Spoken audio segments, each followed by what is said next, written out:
What's good with the YouTube? You already know Big Flacco with a convict's perspective, and I'm gonna smash, dash, and slide on through with a little bit of energy. Please hit the like, subscribe, comment, do all those things to help support this channel, and hit that bell notification for future fire content. So, I was talking to an individual, man, today. I'm not gonna say what group he's part of, but he was a high-ranking individual within one of the Texas organizations, right?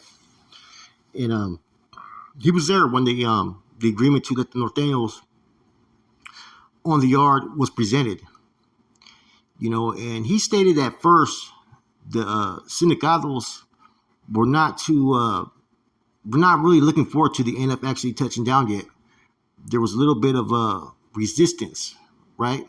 So basically with the Texas Famas, right, they have what you call the Manuscripto, or the Manuscript, the Manifesto, that basically is a peace treaty amongst all the different Famas, right?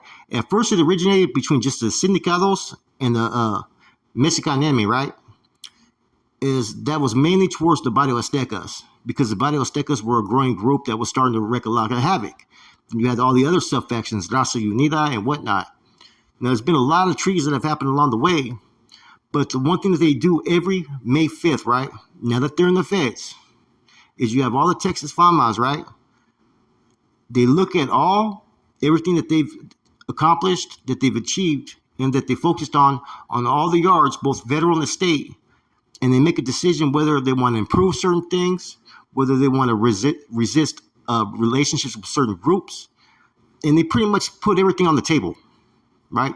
To pretty much try to mediate any type of issues, how to fix certain future obstacles and whatnot. And I found that kind of interesting. So when the whole situation with the NF and Norteños being presented that they were going to come to their yards possibly, right? It was brought to the table by all the Famas cars. At first, there was a little bit of a resistance. Then things changed. They elected to, I think the Aztecas were one of the groups that said, you know what, they can come to our, we're not tripping off it, and so forth. And since they got to the yards, they've respected how their conduct is. They don't horseplay.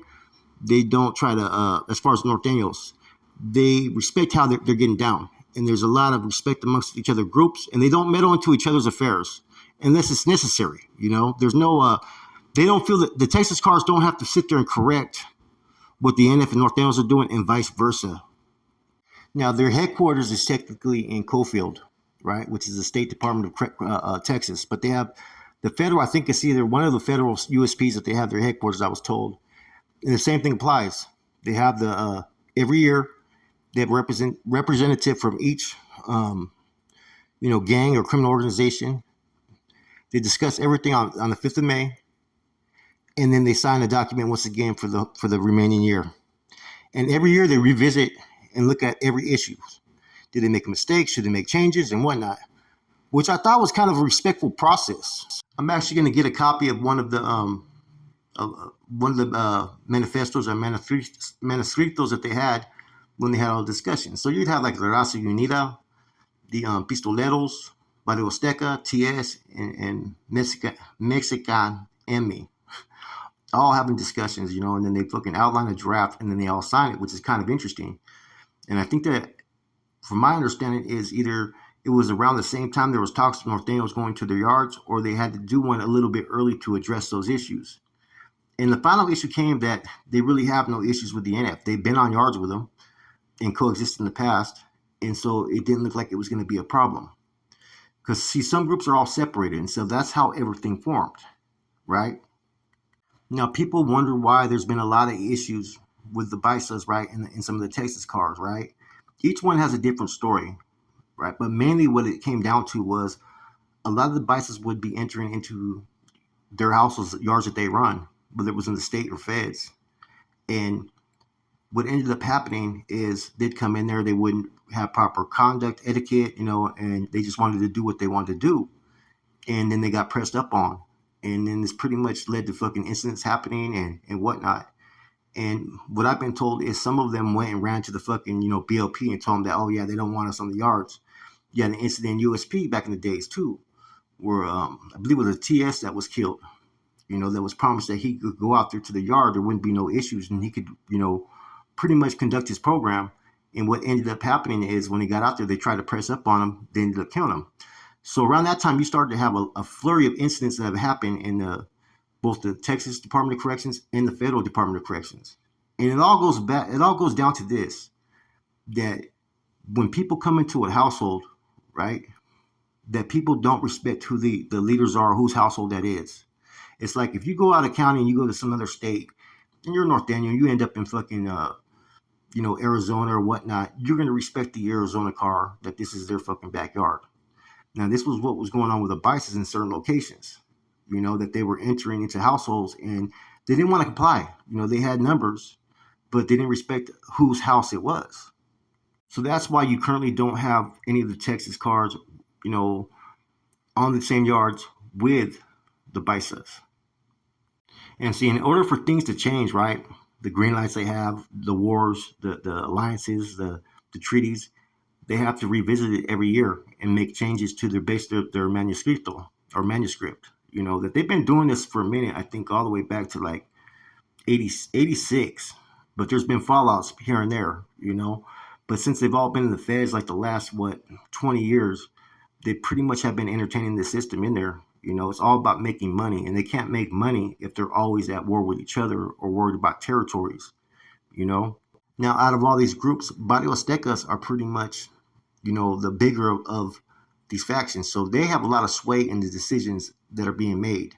Now, they all have representations, right? But you got to remember, numbers do speak volumes. And see, the interesting thing about it, the first time they've ever had this type of peace treaty agreement, right? The Manifesto, right? Was in regard to when the Barrio Aztecas came out. Because the Barrio Azteca came out pretty hard. Now, all these groups in their own ways have been treacherous in different locations and whatnot. And establishing the Famas allows them to be on the same page as each other and not have to be at war with each other. There's a lot of money that could be made out there, and that's been the whole focal point. The TS and the Mexikanemi, right? They're more like prison organizations in a sense. The Barrio Aztecas are organized straight up like along the border, both sides, right? But they're all at the same time, they're gangsters as well. And I found a lot of little interesting things. I was having discussions about all these groups, about how they make their choices and decisions. It's all when they all sit there and have that spokesperson discuss everything out, and they come to basically a final conclusion. And whoever is the representative for their group is given the trust to sit there and make decisions as a whole and what they think is going to be best for everybody.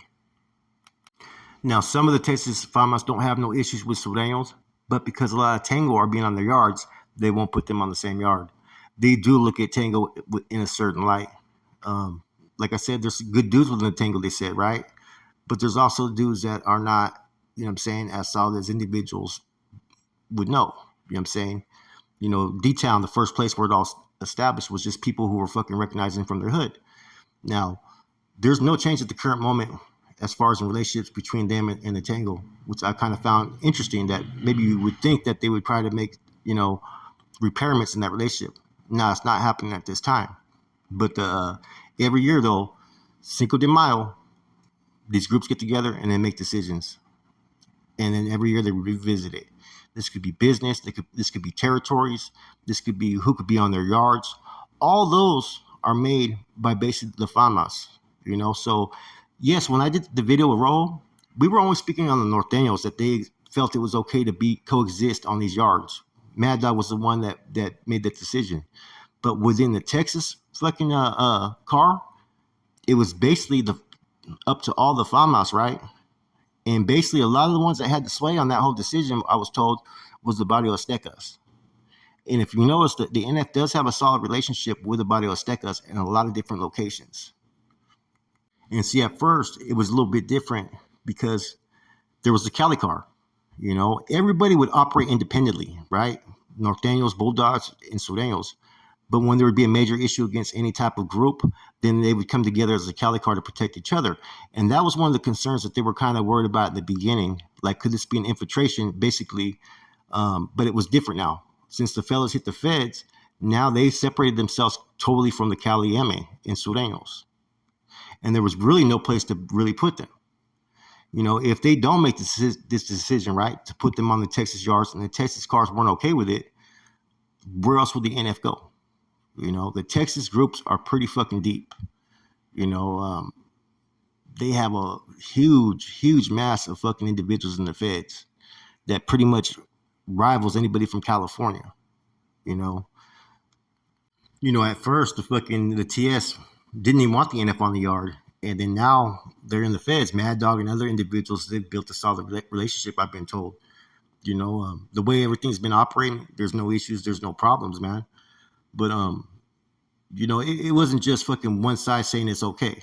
You know what I'm saying? Nobody was going to come in and just push their whole agenda on these yards. There's an equal level of respect, right? And they've got to be able to coexist and get to know each other and build relationships in the feds. And the Texas cars have no play as far as with the California MA.